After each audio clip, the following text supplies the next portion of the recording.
Et puis 1 kilo, ça peut faire la différence, quoi. Ouais. C'est ça qu'on peut voir, c'est ça que les garçons, par exemple, vont dire ah bah non, celle-là, elle a un peu moins que pour les l'autre, hop, je vais choisir celle-là.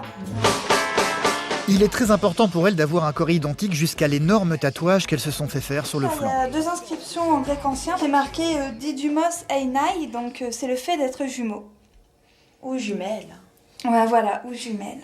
C'était logique, en fait, qu'on ait chacune le même tatouage. C'était vraiment pour dire, voilà, en plus on a marqué le fait d'être jumeaux, donc on voulait vraiment que ce soit marqué, quoi, ouais.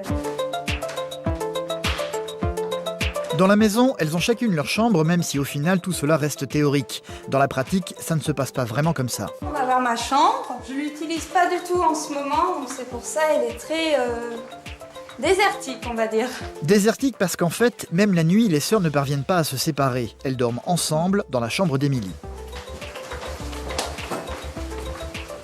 Donc ici c'est ma chambre, enfin c'est là où maintenant Lise elle dort aussi parce que souvent on a une chambre pour 2.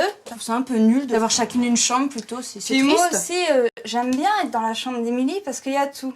La carte des États-Unis là, c'est parce qu'on adore Supernatural. Et donc dès que l'histoire se passe dans une ville, on met un petit pin. Si par exemple j'ai mis le petit pins de l'épisode 1, c'est à Lise de mettre le petit pins de l'épisode 2. Ce serait pas logique que moi je plante les 3 premiers et qu'après Lise elle ait le droit d'en planter un autre. Donc il faut vraiment que ce soit équitable, quoi. Si j'ai planté 20 pins, Lise elle va planter 20 pins. Et si on a 21 épisodes, ben on le fait à 2.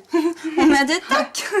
Des exigences au quotidien que les deux sœurs ne vivent pas du tout comme une contrainte. Les gens qui n'ont pas de jumeaux, ils n'ont pas de chance, quoi. Nous, on trouve que c'est vraiment une chance et c'est pour ça on remercie notre mère de ne pas nous avoir séparés dès la crèche ou dès la maternelle, de nous avoir habillés pareil jusqu'au collège, hein, quasiment, même au lycée. Ouais, je vais vous faire bouger. Une maman qui a toujours du mal, encore aujourd'hui, à savoir laquelle est Émilie et laquelle est Lise.